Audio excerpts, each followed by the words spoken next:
Hey, welcome to Legal Briefs. I'm Wes Austin. I'm a lawyer keeping you updated on the latest legal news.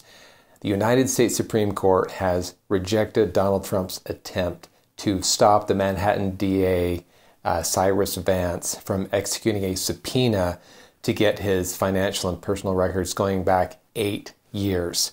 It's a very short order. Let's go ahead and take a look at it. I'll throw it up on the screen. But in this short order, the United States Supreme Court said this. This is in Trump v. Vance. The application for a stay presented to Justice Breyer and referred to the court is denied. Okay, very short and sweet, to the point, denied. I should say this was expected. Okay, Donald Trump lost this argument at the district court. He also lost it at the Second Circuit. And this appeal to the United States Supreme Court was,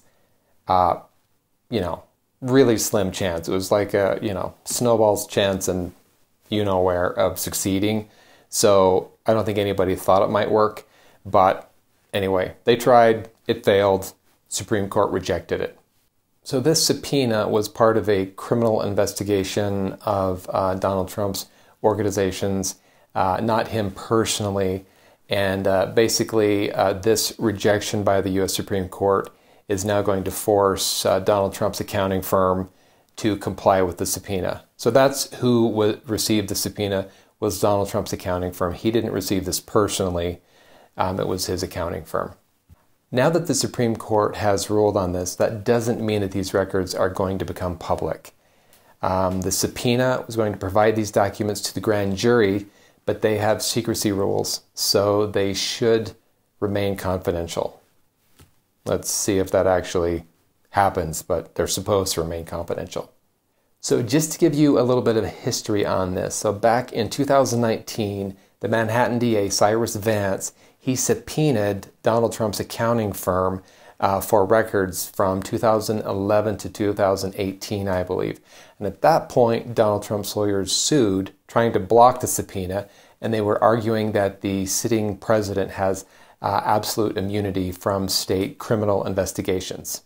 Now, this issue actually went up to the United States Supreme Court last July, where the Supreme Court rejected the argument that a sitting president has absolute immunity from state criminal investigations.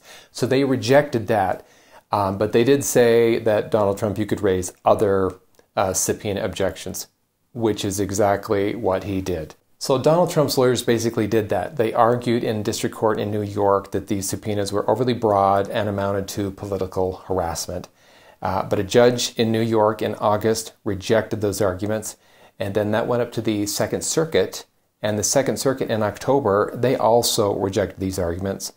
And at that point, that's when Donald Trump appealed to the United States Supreme Court, and that was in October. Now in February, we finally got the order which basically denied the application for a stay. So this United States Supreme Court had that for 4 months. They were sitting on that for 4 months, which is a long time. I'm guessing that they probably were just sitting on it during the election. I mean, this was going through November, December, January, all that fun that we had. The Supreme Court was probably just waiting to get through all of that stuff, and they didn't want to cause any further issues or excitement. But anyway, so it took them a long time, and they finally issued this order just earlier this week.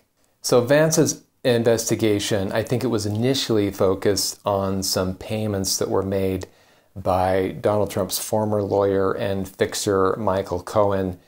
These payments were allegedly made to Stormy Daniels for an alleged relationship or something.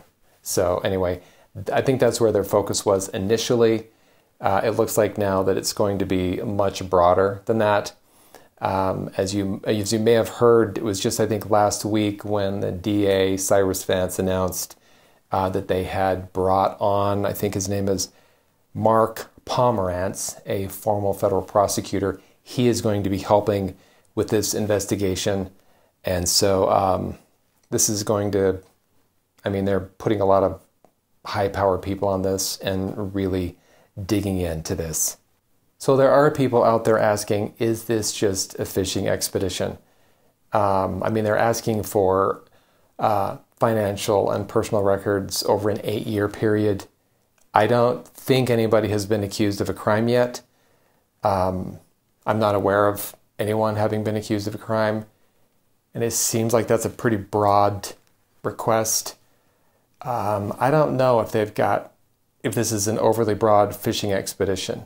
I mean, you wouldn't have an overly broad fishing expedition unless you had people who just really, really hated a certain someone.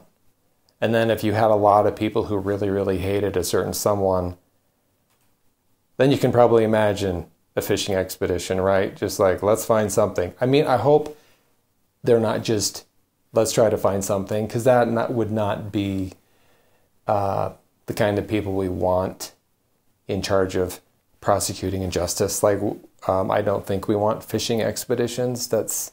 So I hope this isn't one. Thank you for watching. We'll see you next time.